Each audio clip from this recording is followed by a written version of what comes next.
Hello and welcome to the Big Questions and Little Answers podcast. I'm Jaylee and I'm here with my dad, Brandon. Hi everyone, thanks for joining us today. We have a very interesting question for all of us to think about. Yeah. Jaylee asked me a question and I honestly had not thought about this question very much. So I thought, you know what, this would be an excellent podcast question. Jaylee, why don't you ask us the question? Why did God need Adam's rib to make Eve? That's a great question. One more time, please. Why did God need Adam's rib to make Eve? Okay, she said, why did God need Adam's rib to make Eve? And I think that maybe we're wondering this because God made Adam out of dust. Remember, he made him out of dirt, and then he shaped him, and then he breathed into him. So why didn't he make Eve the same way? Jaylee, any thoughts on this? I think he made Eve differently than Adam, so can kind of continue on to the chain that he just started. What do you mean by that? I'm not sure if I understand that. Like he's making the same kind. He's not making two different people. He's making the same person and turning it into two. Interesting. I wonder what you guys think about this. Let us know your comments. Email us Big question at Little Answers. Wait, no. Big question at wayfamily.church. We forgot our email address. Yeah. What do you think? Big question at wayfamily.church. Send us your comments on that. But I think that if God made Eve the same way that he had made Adam, then they would have been two separate beings. Instead, God wanted their bodies to share the same cells or the same flesh, the same bones. Let's go to the Bible and read a little bit about what happened there. Maybe this will shed light into why God used Adam's rib to make Eve and not the same way or the same materials that he used to make Adam. Yeah. Jaylee, let's go to Genesis chapter 2, verse 21 through 24. Read that for us if you don't mind. So the Lord God caused a deep sleep to fall upon the man while he slept, took one of his ribs and closed up his place with the flesh. And the rib that the Lord God had taken from the man, he made into a woman and brought her to the man. Then the man said, this at last is bone of my bones and flesh of my flesh. She shall be called woman because she was taken out of man. Verse 24. Okay. Therefore, a man shall leave his mother and father and hold fast to his wife, and they shall become one flesh. That's right. So I think that there's something very important about them becoming one flesh. I think that's something about the intimacy, about a relationship between a husband and a wife. God made that relationship to be special. And I think the way that he created Eve out of Adam's rib, like Eve said, this is a woman because she came out of man. That makes their relationship very, very special, I think. And so when God brought Eve to Adam, he was immediately attracted to her. I don't know if you get that image, he sees her, he wakes up after the deep sleep, and it's like, whoa. Just imagine like a heart-shaped eyeballs when he's seeing her. He just immediately falls in love with her, and he says, this is now bone of my bones and flesh of my flesh.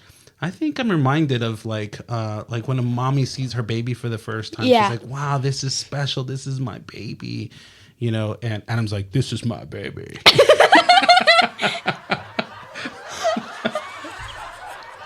Something like that.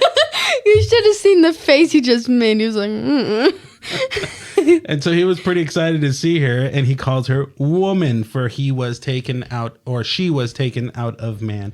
And so Adam had lost a rib, you would say, but in its place of that rib, he had something much better to complete him. Now he is complete. He has a companion, because up until then, it was just Adam. He was the only man. yeah. Can you imagine that? Like, he's surrounded by a bunch of animals, and he's seeing different animals have different mates, but he didn't have a partner. He didn't have anybody that he could share life with. I have a follow-up question. What's that? What was that? Sorry, let me put my brain on real quick. Mm-hmm. Did Adam have an extra rib to give, or did he have just No, I think he had the same amount everyone else has. All right, just He had one taken out. wondering. Yeah. I was wondering if he had an extra rib to give. No. Or if he... No, I think one was taken out. So that's why he lost a rib. Yeah. But as a result, he gained a partner, a wife, and that was like way better. So for him, it was like, thank you for taking my rib and for this beautiful gift.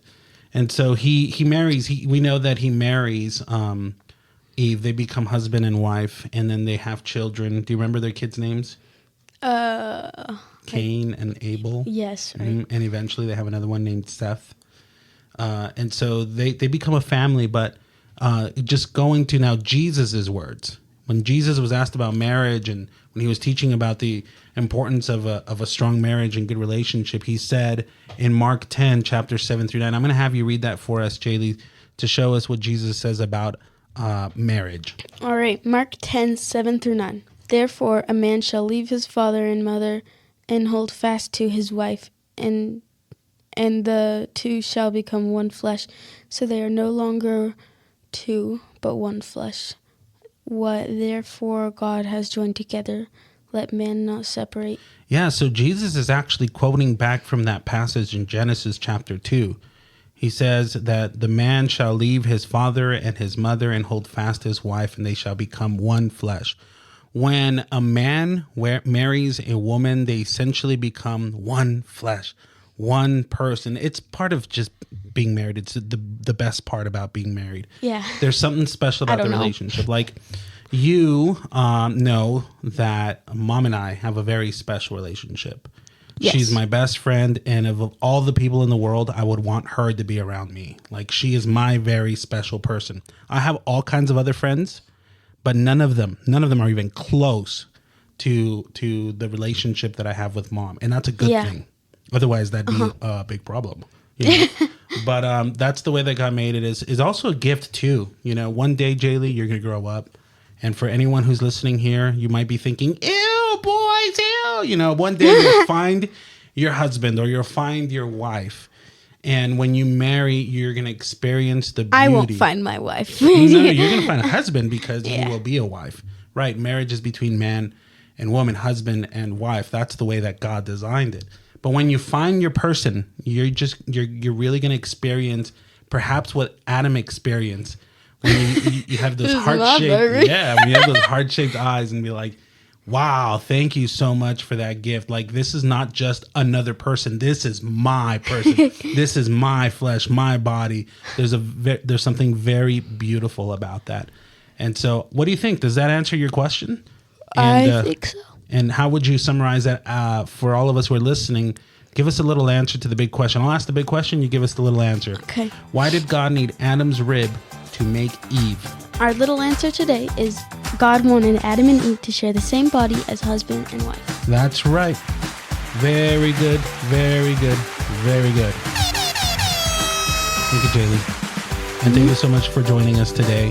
We hope that you'll join us for our next episode. Yeah. Send us your question. At bigquestion@wayfamily.church. That's right. Hey, we remembered it. God bless you guys. Bye. Bye.